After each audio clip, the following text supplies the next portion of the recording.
Mimi nikwambia mwenye ile siku tulipata jamaa. Nataka tena leo uende utangaze. Lakini ulikula pesa mingi. Umeona sponsor mahali. Ulikula pesa mingi. Unaona jamaa fulani kia huyu hapa. Huyu jamaa anapata mchana. Huyu jamaa nilikwambia kuna mabuilding town.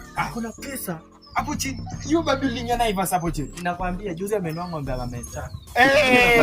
Ngoja hiyo makaburi zoko chini zinakokaa. Ndio. Nimesikia. Tufikie tunaanza tutaki. Unajua siku na ile mbele alinidanganya bana.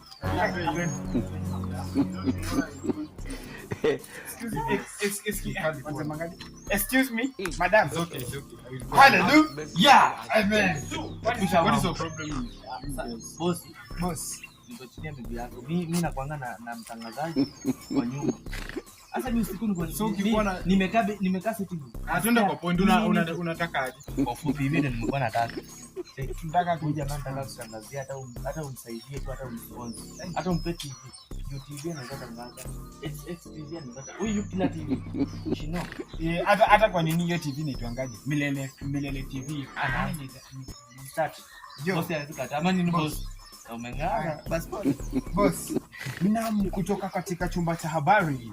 Nite David Sipumbu. Na niko na mwenyeshana wangu. Rasta boy. Kama ukipenda nite Mohara. Na tumempata hapa sponsor akiwa ametulia bila shaka na hofu. Amevalia koti hapa unaweza dhani iko na kunguni. Amevaa na wewe kijana. Niko tu umeandika hapa hivi. Hiyo yani nimeweka sasa hii ulikuja kwa umeandika hapana maneno unaongeza mtu ndio umekuja kwa umeandika sasa na dau unasoma kitu hapana naongeza haya kodi yangu itoe huko mpele tatu hivi hata mimi nimetoka mpele tatu hivi kidogo mimi nimwambia wanaweza kutoa pesa na uji mpele tatu mimi nagawa pesa hiyo ni mingi nilikwambia ni mingi ampewa kitu lakini ni 50 shukuru. Ila kwingine mbaya. Boss, yani boss nimekuona. Tokea hapa. Enda.